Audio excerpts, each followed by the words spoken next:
Hello teachers, welcome to Para Maestros podcast. This is the English version. Para Maestros means for teachers only. Here we will talk about education, everything related with our profession, from the perspective of Latin America and from the perspective of other teachers from around the world. We will have opinions, interviews, and lots of information about education, and I hope you enjoy it. Welcome educators to another episode of Para Maestros podcast. I'm Carolina.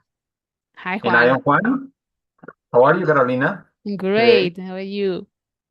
Okay, today we delve into a crucial topic, fostering critical thinking in our students, even when they are faced with restrictive environments. We will explore how teachers can subtly promote independent thought and maintain educational integrity even to the times and when we have times of crisis. That's a very interesting topic. I'm excited. And in our next episode, we will discuss the textbook battlefield, history in the making. This is very interesting too.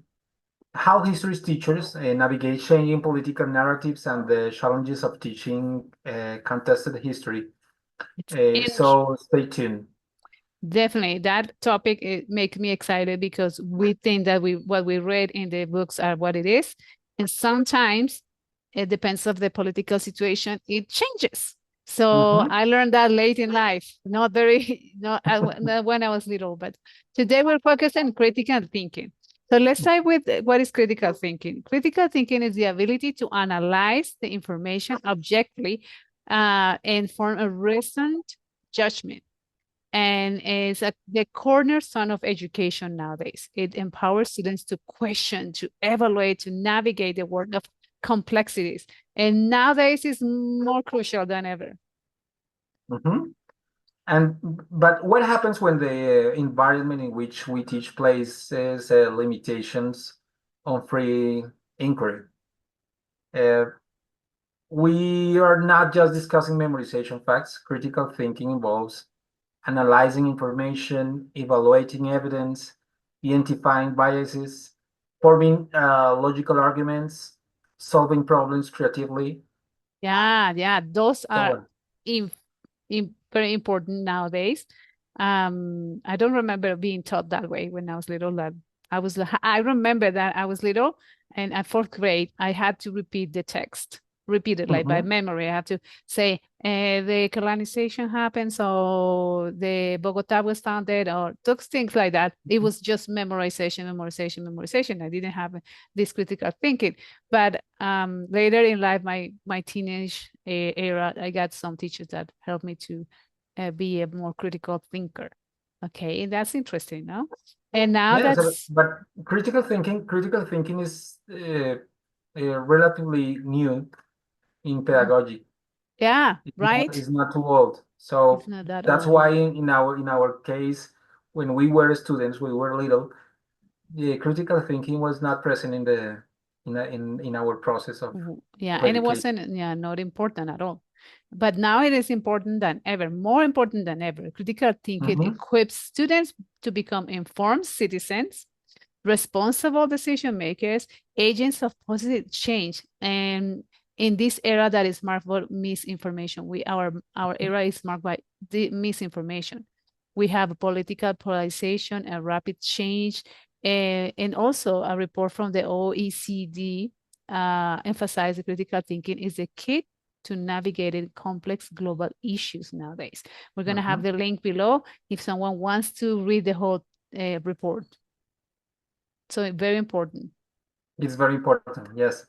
Unfortunately, fostering critical thinking isn't always as straightforward. We as teachers often face numerous challenges, including restrictive curriculum. Yeah. Some educational systems prioritize all learning and conformity, leaving little room for open-ended inquiry. Yeah. Fear of reprisal. In some contexts, teachers may face consequences for encouraging students to question authority or explore controversial topics. This is very common in Colombia because we have an educational system in which we have to repeat. So we have to create a very conformally students. When Yeah. you use your class to reinforce critical thinking, uh, is it's very difficult for the authority to For the understand that. teachers, yeah. Have you had that experience and when you have to be called to the office and say, "Hey, where are you teaching?" Yes, when I was teaching in seventh grade, Hmm. and I was teacher of philosophy. Philosophy. Oh, And in that moment, I thought something related to gender identity of in the course. perspective of Judith Butler for seventh Mm, graders. they are in that and age. and and that was very difficult because it involves a questioning about sexual orientations, Hmm. sexual identity, Hmm. and the perspective of Judith Butler about queer, the queer Community. theory, Oh, fear. queer Oh, theory. oh, like phobia, sort of. N- Queer theory, it means that there is not a fixed identity or a specific Oh, identity in oh. terms of sexual diversity or Hmm. sexual identity or gender identity. It's very, very controversial for seventh graders. Uh-huh. Even for 10th graders or 11th graders, it's very No, controversial. if it's a controversial with adults nowadays, like Mhm. I imagine. So What So they told happened? me why you are teaching that. That is they are not a topic for This these age. kids and the rest. No, I just explained to them why was that important Hmm. and it's part of the philosophy, Hmm. the new or modern philosophy or Hmm. actual philosophy, Hmm. and was it was very uncomfortable for me, but they finally let me to teach. Oh, But but after that was not they don't have trust in my class. oh, so you have So people that was very observing your difficult. class. Oh, yeah, I understand. I understand. Totally understand when you mention things like that. For me, I mean, I didn't have much of that because I teach little ones, but I still just do critical thinking with little ones. I still let them have open-ended questions and ask me or explain things. Something that happened to me when I was in China that I felt surprised. It was surprise to me, and even Mhm. in the United States, when I was teaching or talking about the Women's Day, Mm, they have this idea of the Women's Day, you got flowers and you got things. And I was like, wait a minute. You're not going to teach these little kids that this is flowers and things. So I got them with the story of like, try to put it in their words. So I told them, because mhm, they're little, I said, you know that 7 years ago and still today, some girls cannot go to school. They cannot do this, they cannot do that. And my mhm, little ones, the ones that even the boys and the girls, they're like, what? I thought, huh? What are you talking about? Why not? Boys and girls. And I like that reaction. And I was like, uh-huh. well, that's what we are commemorating. We are commemorating Preschool kids. preschool kids. Yeah, you have to tell them since they're little because I don't want them to get the idea that we just get flowers. So Hmm. for me, it's so important to really emphasize that when they're little and tell them, some women did so much for you. So you have the chance and the right to be at school now. Hmm. So I like that, and some people may not like it, but I still then. And they went to tell their mother, their mothers, their fathers, teach kids, the girls didn't. But I never get any in trouble for that. Uh-huh. But of course, many people may not like it. But I think it's Hmm. important, even when you teach little kids, to have these critical thinking questions and activities, and tell them things that they're difficult in history, but you can adapt to the age and Hmm. say, and in certain ways, not all the information, but some of the information, especially the crucial information that we're commemorating the Women's Days and the rights that the women have gained through the years, that is important. Hmm. I mean, it was important for me to tell them, even then when we're little. But the reaction was the best. They, the boys, I like the girls were like, oh, But the boys were like, why? That's bleh. So for them, it's not even normal. Yeah, it's not something that they even think about. So this why? Like they didn't see the difference. And I love that. I love it. So let's And keep and the moving. Yes. and the classes become even more interesting when you have the students, when you have kids Mhm. that you, and you promote the critical thinking. Oh, The yes. classes are amazing. Yes, of course. When you teach critical thinking, you have to be aware that they are going to criticize you too, because you are the authority. So you Mhm. have to be open to have that question. And why did you do So that? you Or have to get ready for receiving exactly, the exactly. Have a criticized. good explanation and have a talk, like a community talk. I did have my little ones. They were like, because I taught them to be that way. So they were Even more the asking, little ones. yeah, they asked me, but you said this and that, and that's not that. And I was like, man, yeah, they're right. So I would say, well, let's analyze this, or you're right. When they are right, you have to tell them they're right. You're right. I shouldn't say that, or I wouldn't say that. Or maybe I was busy in that moment, or explain the situation.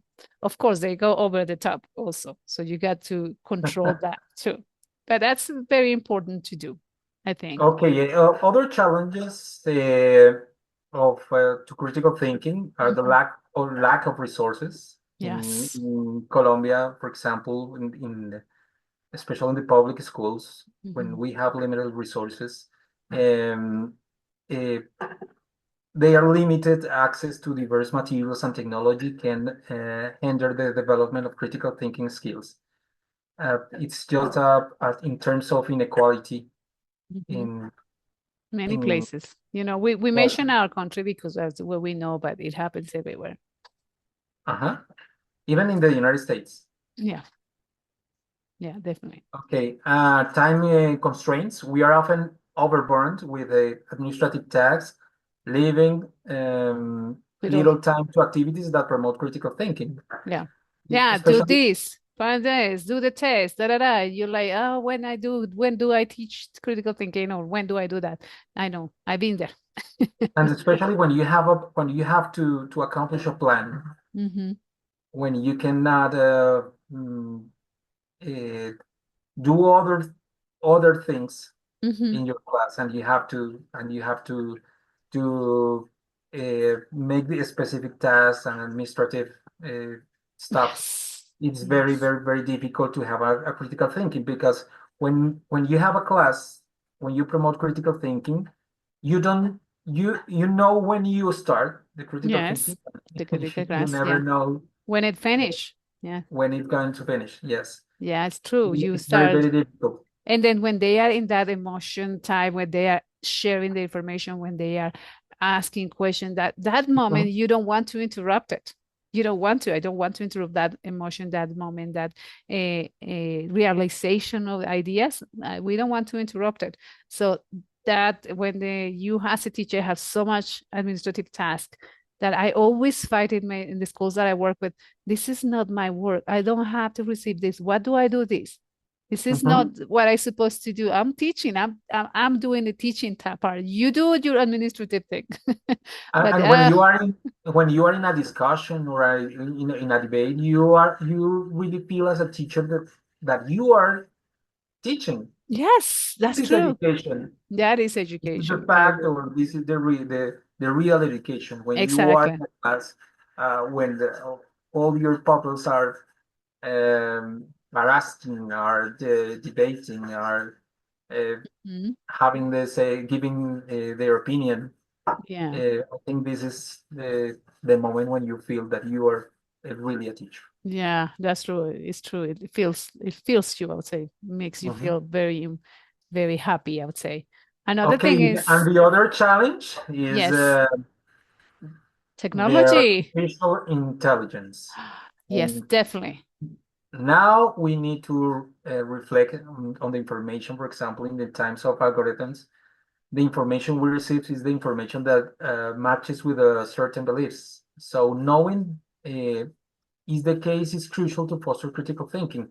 And when you for instance, look for sources, look for information, real information.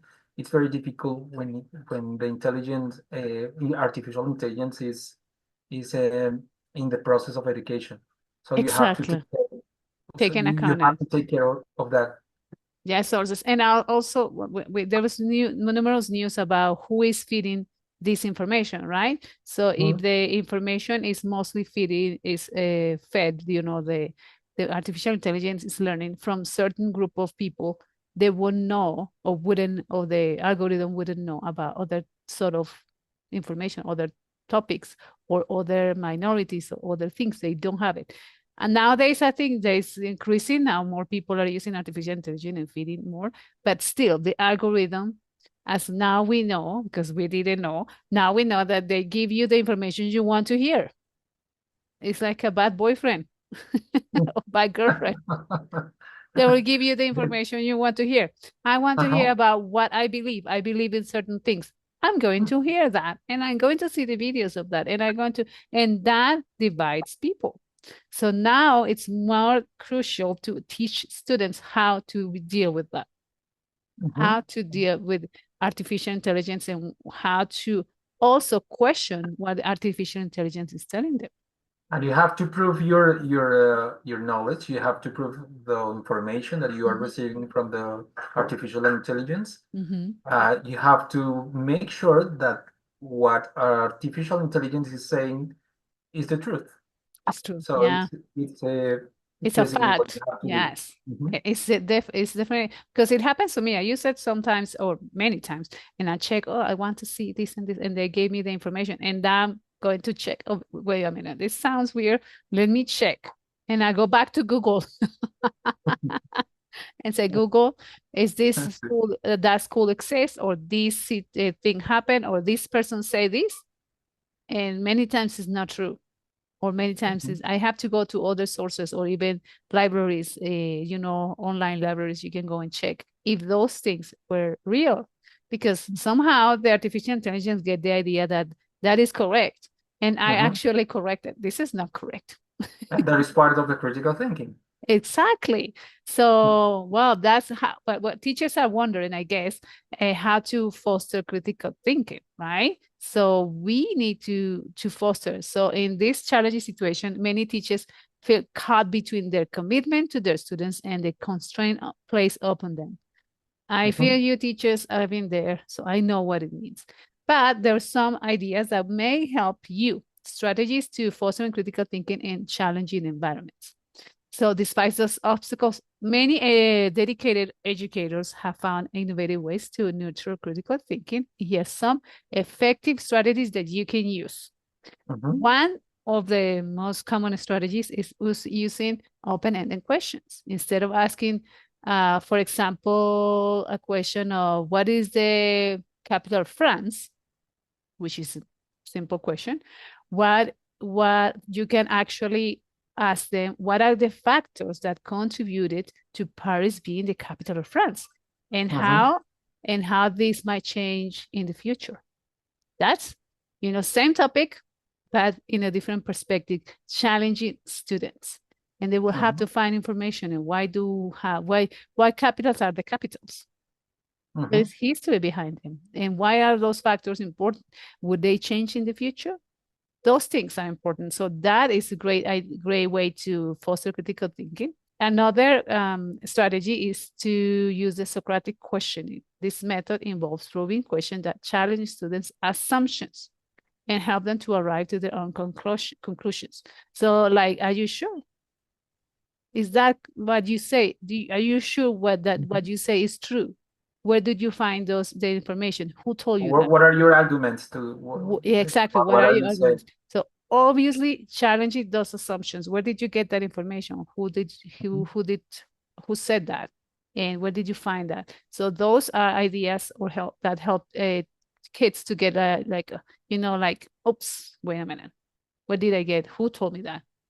And all of these things are helping them to understand and get to their own conclusions, giving more information, but also giving them questions that they challenge them.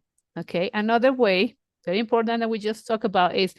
introduce students to original documents, original speeches, historical accounts, encourage them to evaluate sources, the credibility of and the credibility of the sources, identify bias in the text, and interpret the information. Those are good ways to, you know, help them to be more critical in the times of you're challenging that you're doing something that is uh, fostering critical thinking, but it's not direct challenging to the institution itself, because Mhm. sometimes people feel that is not a good way to just. And creating a safe space for Mhm, students is also mhm. key, Yes, when definitely. they feel comfortable uh, Mhm, speaking, uh, and they expressing their mind. It's mhm. very, very important. Yeah, definitely validating the students' perspectives, acknowledge and value their contribution. Even if you disagree with them, this shows students that their thoughts matter and encourage them to think critically. Mhm. Another way is promoting inquiry-based learning, designing a research project. Research projects are the best, I think, in my belief. Allow them to choose topics and interest and guide them through the Mhm. conducting the research, evaluating sources, representing their findings. It really, really, really helps them to, to be involved in something that they like, but also to find sources and, have a better understanding of what they're researching about. Encouraging debate and discussions, facilitate structured debates on relevant issues, ensuring all students can participate and express their views. I saw this. This is I like it because sometimes in a debate, only certain students talk. The ones that have more expression, the ones that have more, this Mhm. easy way to speak and say things. And I thought, I don't remember the source, but I saw that there is another way to evaluate, to help them to participate. And is this people or these kids that are more shy, give them a writing, give them a Mhm. paper, and then put questions on it or find the arguments and pass it as a writing way, or any other way they can draw it, or they can, Making drawings, yes. make it in another way that they can express themselves. So that Mhm. way you can feel that everybody's heard. That's important. Do we want to And hear it's very everybody? common. It's very common in nowadays classes, Mm-hmm, when you have students that don't express orally, mm-hmm. and you need to create or to adapt your class uh, for other students that expressing in many different ways. Yes, yes, because sometimes, and it happens to many people, sometimes the one that speak the most, the one that show themselves the more, are the ones that evaluated the best. But if you go in here to the quiet people, the quiet kids, you see that, oh, they have very good arguments, they have very good views, they really understand the topic. So it's important to give them that chance.